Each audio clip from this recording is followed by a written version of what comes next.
I've been editing this video and I'm kind of coming in from the future to talk about the week that I've had and like the clips that you've just seen and the clips that you're gonna see, because yeah, I did quite a lot of interesting things and I want to talk about them with you. So first off, Becca and I went to a live podcast recording, and it's one of our favourite podcasts, I can't say it correctly, what's going on?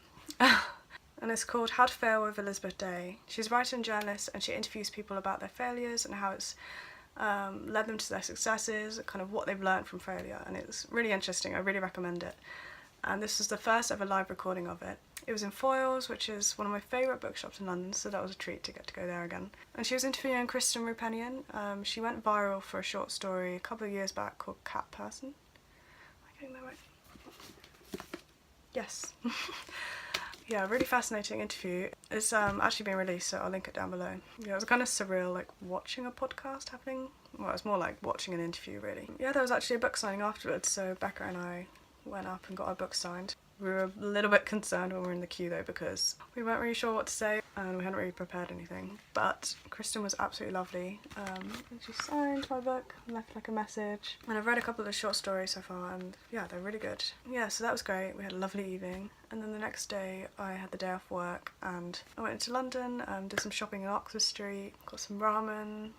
Went to see Roma, which I was really curious about because obviously it's released on Netflix and it had limited release in a few cinemas like Curzon Cinema. So yeah, it was a treat to get to see that on the big screen. I think it would have been a bit harder for me to concentrate personally if I was just watching at home on like a small screen, because it's quite slow moving the first half. But yeah, it's completely stunning and completely worth the watch. And then, okay, so next up, what you haven't actually seen yet is what I was most excited about. Even in my videos I've mentioned this a few times, but I'm a big fan of the director Barry Jenkins. He directed Moonlight, which won Best Picture. His new film, If Beale Street Could Talk, I've been excited about for what feels like forever. I was desperate to see it the day it came out in the UK. It came out months here after the US, so that made me even more impatient. And little did I know, my boyfriend actually booked a screening which had a Q&A with Barry Jenkins himself and Regina, who's incredible, and the composer Nicholas Britell. He creates the most beautiful music. So yes, I was over the moon. Yeah, I remember when Moonlight came out, I probably spent a good 2 weeks like watching interviews with Barry and kind of the cast. I'm so fascinated by his process and kind of his intellect. Like, he's a really intelligent person, so to get to see him talk in person was such a treat. And there's also a part, this is me being a nerd, but he mentioned the word synesthesia when he was talking about literature, as you'll see, and I was very excited because I wrote my dissertation on synesthesia in literature, specifically Virginia Woolf's work. So yeah. So yeah, I hope you enjoy the video and what's left of it, and I'll see you in the next one. Bye.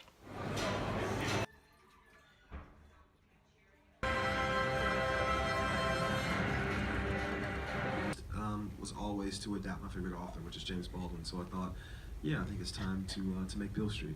The Moonlight was not just a one-hit wonder, and I realized that I'd seen him. Well, I mean, you know that happened. But I realized that his movie Medicine for Melancholy I'd seen before. Yeah, woo! Thank you. All 3 people in the UK who saw that film are in this audience tonight. No matter what the idea is, no matter how, I'll say, I have a little bit of a crazy idea. Say, show me the idea, The worst thing is, it doesn't quite work, but even the things that don't work, what's so exciting about working with Barry is that the things that don't work show you what might work, So there's this kind of learning process that we do, and the film is responding to us as we go.